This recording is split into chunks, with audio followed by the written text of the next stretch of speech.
할렐루야.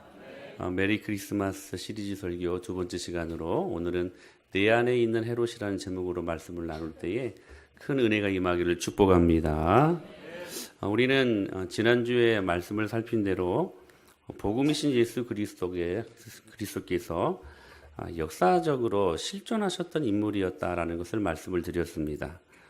과거 역사 속에서 오신 실제하신 예수 그리스도, 성경이 이 부분들에 대해서 분명하게 증거하고 있지만, 그러나 많은 당시의 문헌에도 보면, 사료에도 보면 그 예수님은 역사 속에 실제로 나타나셨던 인물이었음을 수많은 증거들을 통하여 우리들에게 나타내 보이고 있습니다.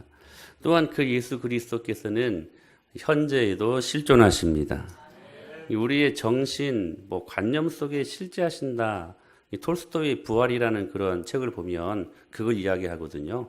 우리의 관념과 정신 속에서 하나님이 살아계신다.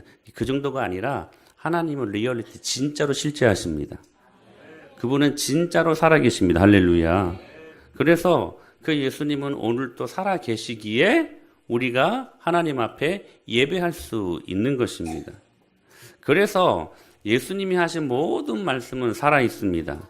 하나님의 말씀은 살았고 운동력이 있어 좌우의 날선 어떤 검보다도 예리하여 우리 홍과 관절 및 골수를 찔러 쪼개는 수술하시는 능력의 말씀, 이것을 우리는 믿습니다. 단순히 관념과 이론 속에서 실제하시는 분이 아니라 그 하나님은 오늘 또 실제 살아계셔서 그 말씀으로 우리를 통치하신다는 사실입니다. 그러므로 여러분, 우리는 그 말씀에 아멘하면 그대로 됩니다.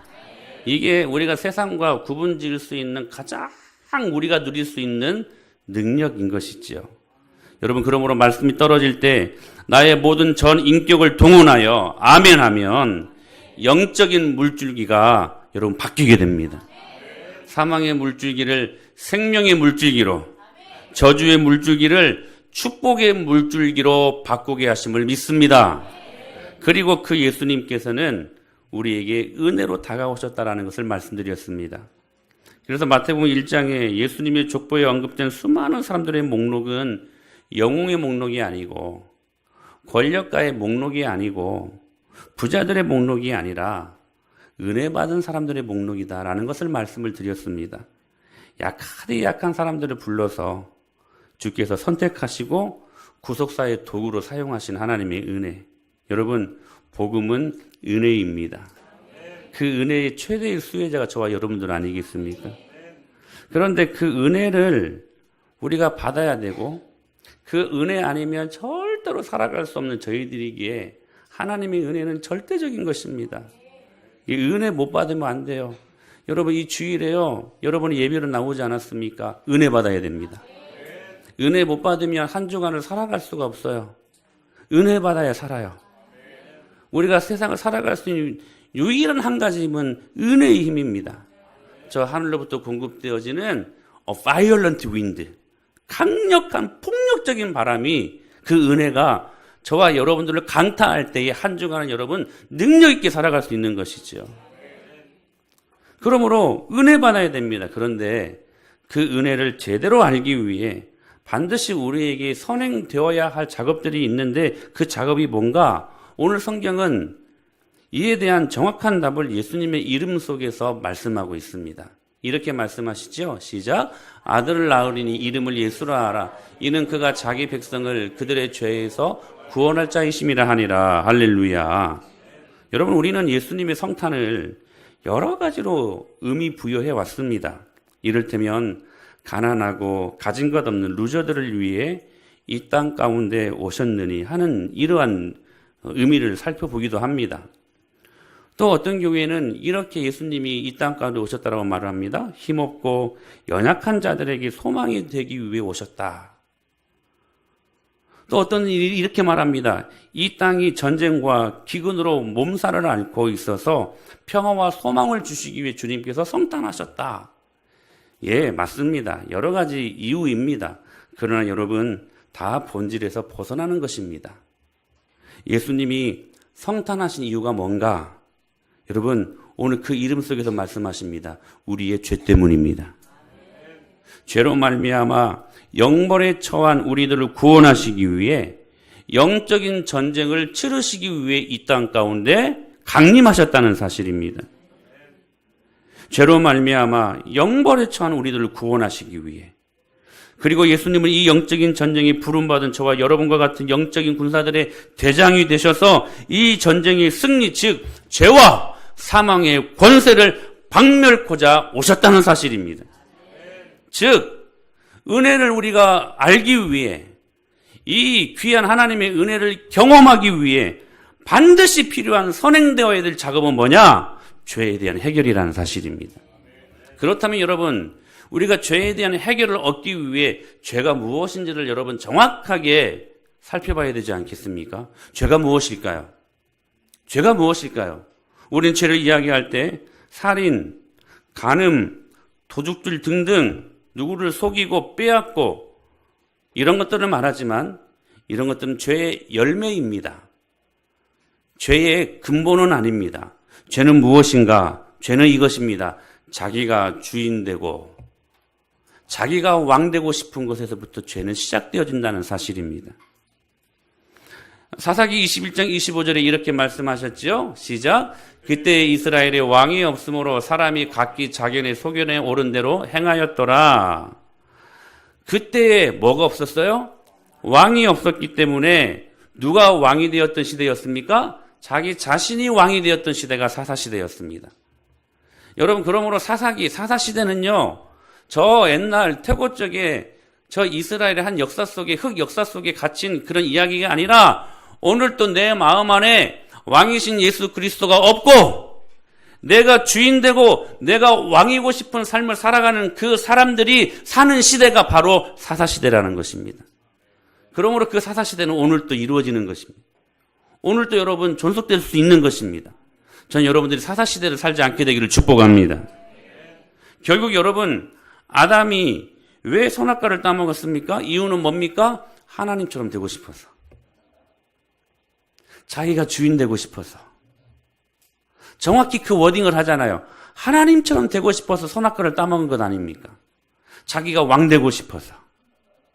선이 무엇입니까? 여러분, 하나님이 선이십니다. 할렐루야.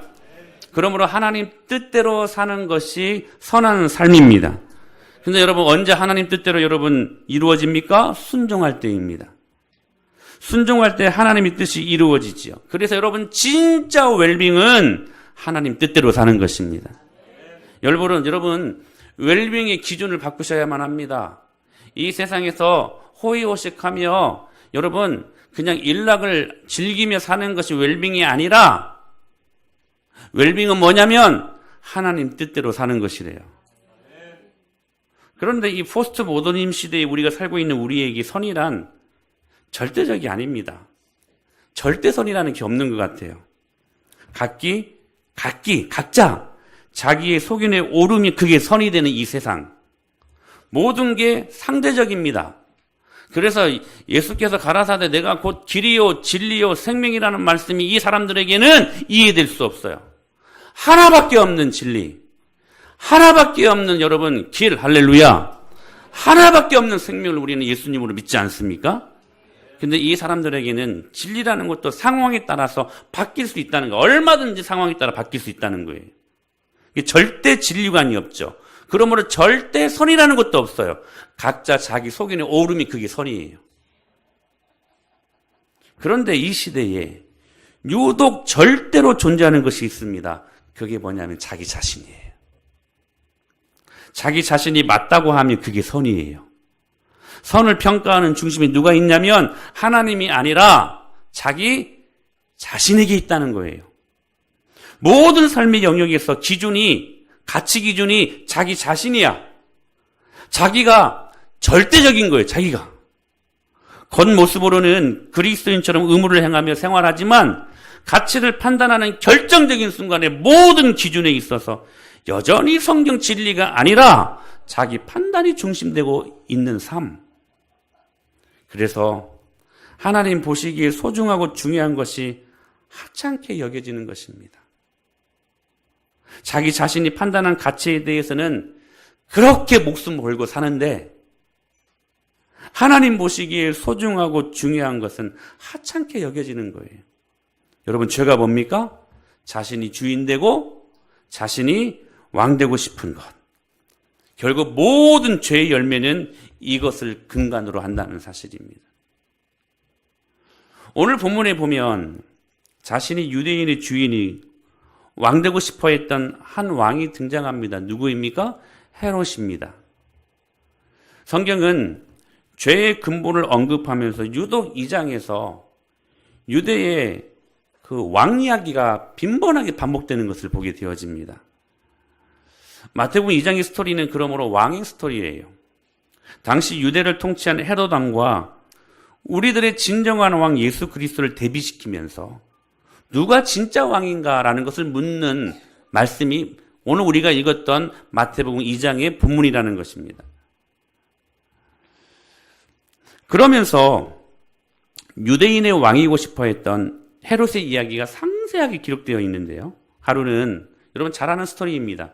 동방박사들이 유대 베들레헴에서 태어나신 예수님을 경배하러 오게 됩니다. 근데 동방박사들이 알았어요. 무엇을 알았냐면 예수님께서 유대인의 왕으로 오셨다는 것을 알고 있었습니다. 그 사실을 알았어요. 그런데 문제는 이 말을 들은 무슨 말이요? 유대인의 왕이라는 말. 자신이 유대인의 왕이라고 생각했는데 또 다른 유대인의 왕이 났다는 거예요. 이 말을 들은 헤롯이요, 발광합니다. 발광합니다. 3절에 그 발광했던 표현들을 이렇게 짤막하게 기록하고 있는데 시작. 헤롯 왕과 온 예루살렘이 듣고 소동한지라. 소동했대요. 여기 소동이라는 뜻의 헬라어가 타라소라는 말인데 이게 무슨 말이냐면 뒤 흔들리다. 이 속창자가 베베 꼬이다 이 말이에요. 이 말이에요. 당황하게 되다. 아주 무서운 일들이 일어나다 이런 말들입니다. 그러니까 이러한 뜻을 지닌 말로써 그 당시에 예루살렘 성내의 극심한 불안과 공포의 현장을 이 짤막한 한 단어를 통하여서 아주 현장감 있게 지금 생동감 있게 지금 기술하고 있는 이 어법을 선택한 것이죠. 실로 헤롯은 자기 왕권의 위기의식 때문에 심각한 두려움에 떨 수밖에 없었다는 사실입니다. 그러자 헤롯이 동방박사들에게 제안을 합니다. 이렇게 시작.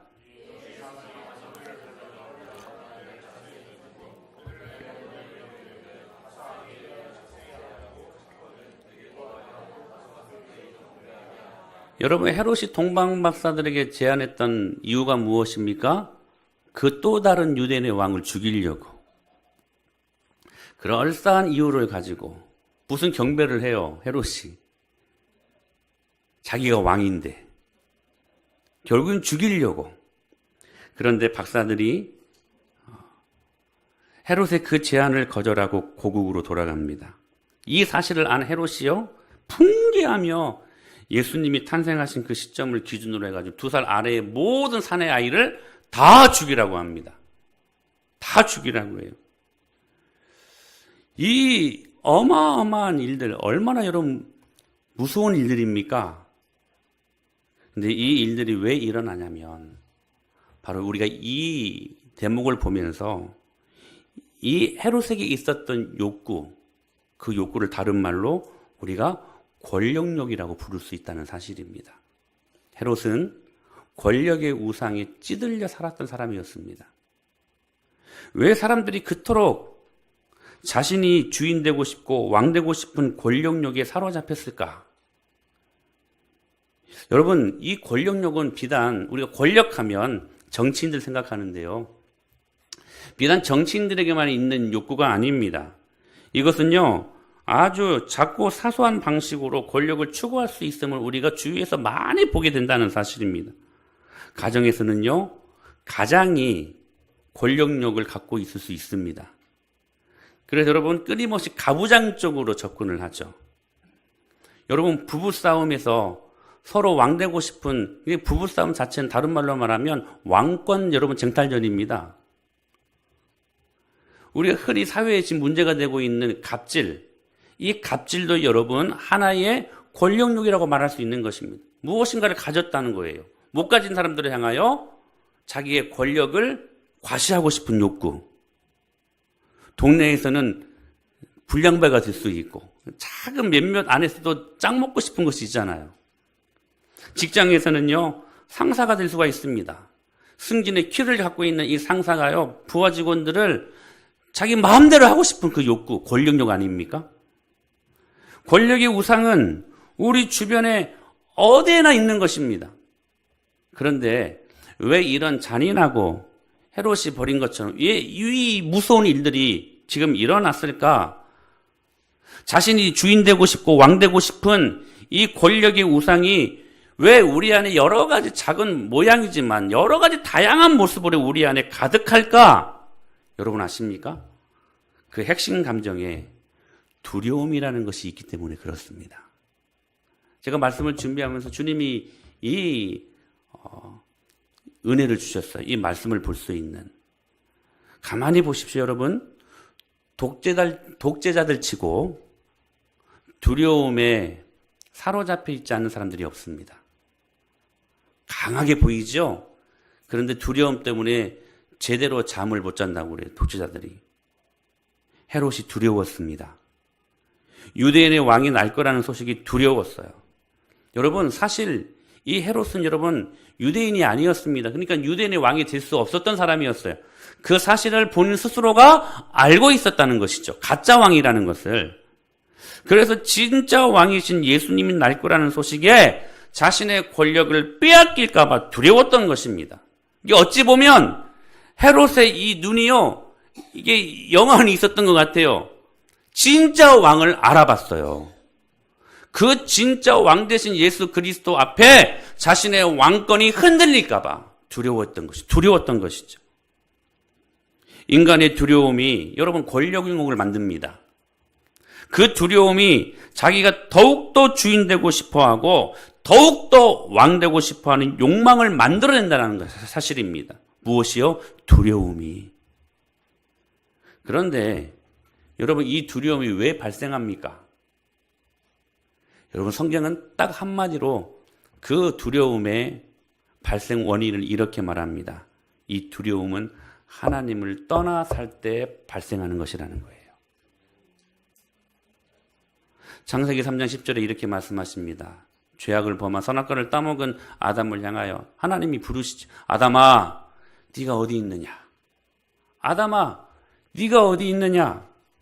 그때 여러분 아담이 뭐라고 대답합니까? 이르되 내가 동산에서 하나님의 소리를 듣고 내가 벗었으므로 두려워하여 숨었나이다 라고 말합니다.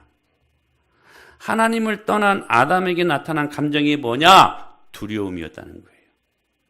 여러분 원래 죄를 범하기 이전에 하나님과 아담의 사이가 어떤 사이였습니까? 여러분 말로 표현할 수 없는 긴밀하고 친밀한 사이 아니었습니까? 하나님은 그의 모든 신적인 능력을 아담에게 다 부어주셨습니다. 하나님의 형상을 가진 아담에게 이 땅을 다스리고 보존할 수 있는 능력을 다 주었습니다. 할렐루야. 그게 원형의 우리들의 모습이었어요. 근데 그가 하나님처럼 되고 싶어하는 욕망, 권력욕 때문에 하나님을 떠나자 첫 번째로 나타났던 반응이 뭐였냐면 두려워서 주님을 숨었다는 사실입니다. 가인을 보십시오. 그의 아들들이.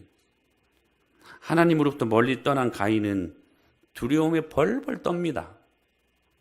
쫓겨나서 다른 사람들이 자신을 죽일지도 모른다는 두려움으로 긴 시간들 동안 방황합니다. 그래서 그 두려움으로 뭘 쌓습니까? 성을 쌓고 그 이름을 뭐라고 지어요? 자기 아들의 이름을 만들어서 에녹성이라고 짓잖아요. 그리고 그 성 안에서 두려움을 커버하고 그 성 안에서 자기가 왕되고 싶어 했던 것입니다. 이 모습은 비단 가인의 모습뿐만 아닙니다. 하나님을 떠난 인간들에게 나타난 두려움이 계속해서 자기가 왕되고 싶고 계속해서 모든 삶을 자신이 주인이 되어 살아가야만 하게 하는 착각을 불러일으키게 된다는 사실이 있죠. 여러분 가인의 후손이었던 니므롯을 보십시오. 가인의 후손 아닙니까? 근데 창세기 11장에 가다 보면 흩어지는 것이 두려웠기 때문에 무엇을 쌓습니까? 바벨탑을 쌓습니다. 그리고 레센의 지구라트라는 것을 건설하지요.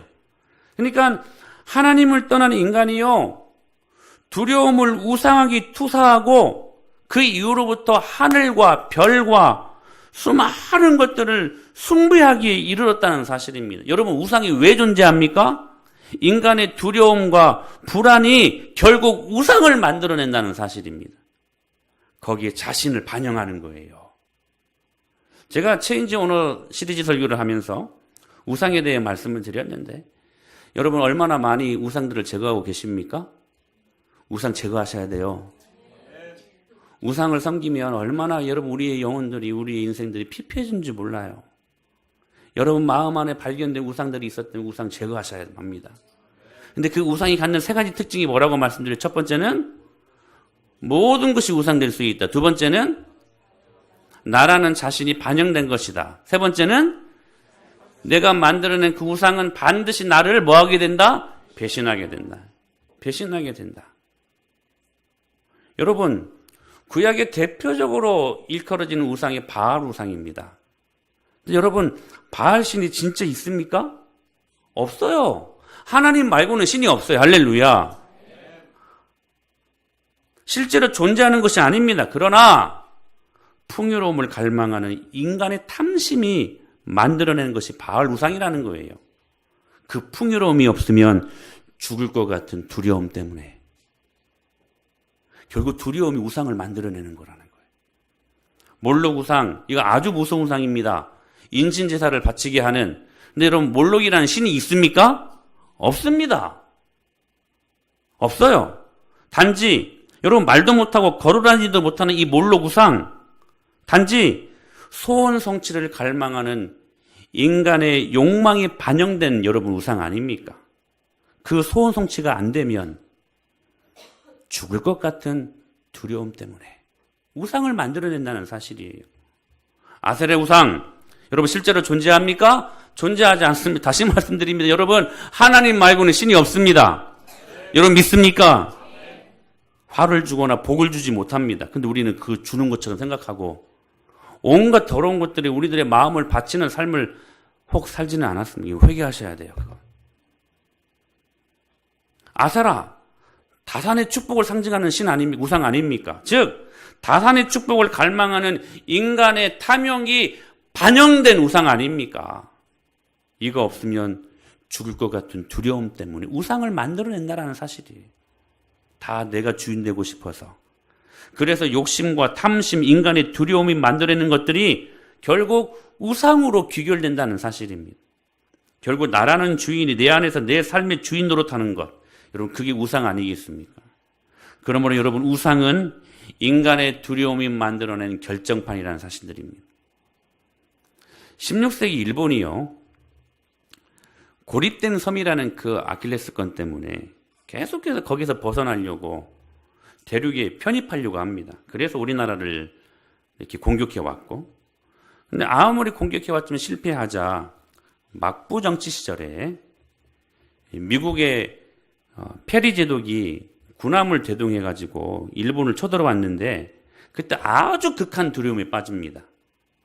왜냐하면 이 페리 제독이 갖고 왔었던 이 배가 나타났을 때 그 배는 지금까지는 이 노를 젓는 그러한 배였잖아요. 근데 이 배는요, 증기로 움직이는 것이었기 때문에 아주 커다란 굉음을 냈다고 합니다. 무슨 배가 있는데 지금 생각해보지도 못한 배가요, 막 굉음을 내는 거예요, 굉음을. 근데 그 배 안에 이 방수용으로 새까만 타르를 칠했대, 타르. 이 오일, 그 새까만 타르 있잖아요. 그러니까 멀리서 볼 때 소리가 엄청나게 크죠? 멀리서 보니까 커다란 괴물처럼 이 배가 느껴진 거예요. 거기서 날아오는 대포는 진짜 공포의 대상이었습니다. 결국 그들은 두려움에 사로잡혀 결국 문호를 개방하게 되었고, 그 두려움을 극복하기 위해서 메이지 혁명이라고 하죠. 메이지 혁명을 일으켰고 천황제를 부활시키면서 구심점을 만들죠. 그리고 힘을 축적해가지고 결국 세계 2차 대전을 만들어냅니다. 그러나 원자폭탄이 떨어졌고 천황의 인간선언이 이어지면서 다시 충격과 공포에 빠지게 됩니다. 이제는 모든 안전에 그리고 그 가치를 증명할 것이 오직 돈이라고 보았습니다. 그래서 전 세계를 일본 제품이 완전히 장악하게 되어지죠. 그런데 그렇게 장악하게 되었지만 여전히 그 마음 안에 있는 두려움은 사라지지 않았습니다. 그래서 자신들의 그 두려움을 투사할 8만 개가 넘는 귀신을 섬긴다고 하잖아요. 즉 모두가 두려움이 만들어낸 우상이라는 사실입니다. 사랑하는 여러분, 우리 안에 이러한 해롯들이 있지 않습니까? 제가 시리즈 설교를 하면서 체인지 오너 첫 번째 우리에게 참 무섭게 다가오는 우상이 뭐냐? 사랑에 대한 우상을 말씀드렸습니다. 로맨틱한 우상, 자기가 왕이 되어야 하는 그런 사랑의 우상. 그래서 끊임없이 우리는 가치를 부여하는 사람이 되어야 되는데 이 사람들은 가치를 추구하는 사랑만 해요. 에로스적인. 그래서 끊임없이 우리는 라헬을 원하지요. 그러나 실제는 아침에 깨어보면 누구예요? 레아 아닙니까? 왜 여러분 끊임없이 부부싸움 하는 줄 아십니까? 여러분 부부싸움에도 두 가지가 있는 것 같아요. 첫 번째는 여러분 서로 맞춰가기 위해 20, 30년을 여러분 다르게 살다가 남녀가 만났는데 왜 의견 충돌이 없겠습니까? 당연히 있죠. 그 의견 충돌을 이제는 만들어가기 위해 여러분 부부싸움도 잘 해야 될 필요가 있습니다. 무조건 한편에서 참고 그냥 인내하는 게 좀 격한 표현입니다. 장땡이 아닙니다. 이 싸움도 잘해야 돼요. 맞춰가는 싸움은 필요해요. 그런데 중요한 것은 뭐냐면 이게 문제라는 것이죠. 맞춰가기 위해서가 아니라 서로에게 왕되고 싶어서, 서로에게 주인 되고 싶어서, 서로에게 내가 왕되고 싶어서, 내가 만일 그 왕이 안 되면 평생 잡혀 살까 봐, 평생 손해될까 봐, 그 두려움 때문에. 사랑하는 여러분, 그 두려움을 예수님의 사랑으로 바꿀 수 있어야만 합니다. 맘모니즘의 우상도 말씀을 드렸었지요. 결국 맘몬의 배경은 인간의 탐욕과 여러분 염려 아닙니까? 이 증상으로 나타나지 않습니까? 여러분 염려하는데요. 돈 때문에 염려하는 것이요. 우리 안에 보편적으로 다 돈 때문에 염려하는 거니까 뭐 염려가 뭐 대수냐, 뭐 이게 뭐 죄가 되느냐 하는데 염려는요. 우리 예수 믿는 사람들이 지을 수 있는 가장 무서운 죄입니다. 왜냐하면 염려의 근간에 하나님을 향한 불신이 있기 때문에 그렇습니다. 그런데 여러분 맘모니즘의 우상에 빠져있는 사람들에게 나타나는 가장 흔한 증세가 뭔지 아십니까? 물질 때문에 염려하는 것입니다. 왜냐하면 내가 주인 되고 그 돈을 내가 왕되어 내가 관리해야 되기 때문에 당연히 우리 안에 염려가 일어나게 되는 것이죠. 그래서 그 돈으로 모든 우리의 미래를 통제하고 그 돈으로 우리의 주위의 사람들을 통제하려고 하는 내가 왕되고 싶어하는 욕망. 결국 자존심도 자기가 왕되고 싶은 주인 되고 싶은 여러분 권력력이 만들어낸 것 아닙니까? 가정에서 내가 주인 되고 싶어? 그래서 여러분 가장들은 계속해서 가부장적으로 가정을 다스리려고 합니다. 여러분 이 가부장적인 가장들에게 나타나는 가장 빈번한 여러분 가정을 다스리는 방법이 뭔지 아십니까? 분노입니다. 왜 분노합니까? 여러분 분노는요. 모든 상황을 내가 통제하고 싶은 권력력이 만들어내는 것이라는 거예요. 그냥 화나서 하는 게 아니라 그 분노로 이 상황과 이 환경을 내가 통제하고 싶어서 만들어내는 것이라는 사실입니다. 사랑하는 여러분, 죄가 무엇입니까? 자기가 주인 되고 싶고 자기가 왕 되고 싶은 것에서 모든 죄의 열매들이 나타나는 것입니다. 여러분 마음 안에 진짜 왕은 누구십니까? 여러분 이 시리즈 설교를 들으면서 여러분 안에 있는 진짜 왕을 발견할 수 있어야만 합니다. 헤롯은 알았어요. 자기가 가짜 왕이라는 것을. 그래서 벌벌 떨었던 것입니다. 진짜 왕이 나타나셨기 때문에. 사랑하는 여러분, 여러분 마음 안에 있는 예수 그리스도가 여러분의 삶을 온전히 인도하고 여러분의 삶을 온전히 주관할 수 있도록 여러분 마음 안에 있는 모든 주도권을 예수 그리스도 앞에 이양하시기를 축복합니다. 할렐루야. 예수님은 내가 주인 되고 싶고 왕 되고 싶은 그 수많은 헤롯들을 위하여 여러분 하늘 보좌를 포기하시고 우리를 위해 밑바닥까지 내려가신 진짜 왕이시라는 사실입니다.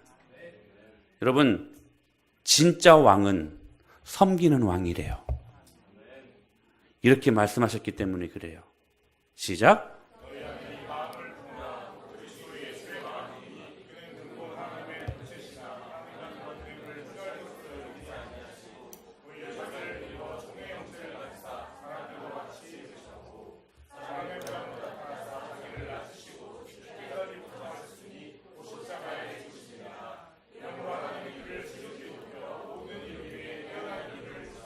하늘에 있는 자들과 땅에 있는 자들과 땅 아래에 있는 자들로 모든 무릎을 예수의 이름에 꿇게 하시고 모든 입으로 예수 그리스도를 주라 시인하여 하나님 아버지께 영광을 돌리게 하신 할렐루야. 너희 안에 이 마음을 품으라. 5절로 한번 가보실래요? 너희 안에 이 마음을 품으라. 영어 번역본을 보니까 이렇게 말 나와요. 마인드셋이라고 이야기해요. M-I-N-D-S-E-T. 무슨 말입니까? 사고방식을 가리키는 말이에요.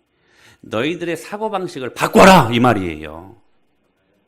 너희 안에 이 마음을 품어라. 사고방식을 바꿔야 되는데 너희들이 살아갈 삶의 라이프 스타일이 예수님처럼 되어야 된다. 그분이 어떠한 삶을 살았냐? 동등됨을 포기하셨대요. 하나님과 동등되는 그 권력을 포기하셨다는 거예요. 그리고 종의 형체를 가지사 이 땅 가운데 내려오셨다는 거예요. 이 신학적인 표현을 자기 비하라는 말이에요. 끊임없이 자기를 비하하고 죽기까지 마침내 복종하신, 즉 자기 포기, 자기 부인, 이것이 왕이신 예수 그리스도의 라이프 스타일이었대요. 그리고 통치의 여러분 주된 핵심된 본질이 되었대요. 그러므로 예수 그리스도를 왕으로 삼는 저와 여러분들 마음 안에 이 마인드셋, 우리의 사고방식이 여러분 철저히 자기 비하 그리고 자기 포기, 자기 부인이 우리의 삶 속에 라이프 스타일이 되어 나타날 수 있도록 진짜 왕이신 예수 그리스도를 섬기는 하나님의 자녀들의 삶 자체가 이렇게 바뀌어야 된다는 것을 말씀하고 있는 것입니다. 우리는 속으로 끊임없이 우리가 주인 되고 싶고 왕 되고 싶어서 나는 하나님처럼 높아져서 내 이름을 떨치리라고 말하지만 우리 진짜 왕이신 예수님은 뭐라고 말씀하셨냐면 나는 그들을 위하여 저 밑바닥까지 내려가리라. 그리고 그분은 부활하셨습니다. 예수님은 인간이 되어 우리 죄 때문에 십자가에서 죽으셨습니다. 우리를 구원하시려고 모든 권력을 잃고 이 땅 가운데 임하신 것입니다. 그러나 그렇게 죽으셨지만 그것으로 끝난 것 같았지만 그 죽음이 결국 구속과 부활의 영광을 만들어낸 것입니다. 그러므로 여러분 죄의 근본인 내가 주인 되고 싶고 왕 되고 싶은 권력의 우상을 제거하고 예수 그리스도로 말미암아 주인 바꿀 때에 그때 비로소 부활의 영원한 생명력이 우리의 삶 속에서 능력으로 나타나게 된다는 사실입니다. 사랑하는 여러분, 부활신앙으로 사십시오. 수많은 믿음의 선배들은 그 절망스러운 환경과 그 절망스러운 모든 상황을 부활신앙으로 이길 수 있었던 하나님의 사람들이었습니다. 그 부활의 기쁨이 언제 나타난다고요? 내가 주인 되고 싶은 것을, 내가 왕 되고 싶은 것을 예수 그리스도로 왕 되게 하고 주인 되게 할 때에. 여러분, 죄가 뭐라고요? 내가 주인 되고 싶고 내가 왕 되고 싶은 거, 그거 포기할 때에 우리 안에 진짜 은혜가 임하기 시작한다는 사실입니다. 사랑하는 여러분, 이번 성탄절이 우리 안에 있는 수많은 헤롯들을 제거하는 귀한 시즌이 될 수 있게 되기를 축복합니다. 내 안에 내가 주인 되고 싶고 왕 되고 싶은 헤롯을 제거하십시오. 그리고 진짜 왕이신 그분이 내 마음의 주인이요 왕이시라는 사실들을 깨닫고 그분의 마인드셋, 사고방식을 나의 삶에 대입시켜서 나도 그렇게 섬김으로 왕 노릇할 수 있는 하나님의 사람들 되겠습니다. 고백하는 저와 여러분이 될 수 있게 되기를 예수님의 이름으로 간절히 축복합니다.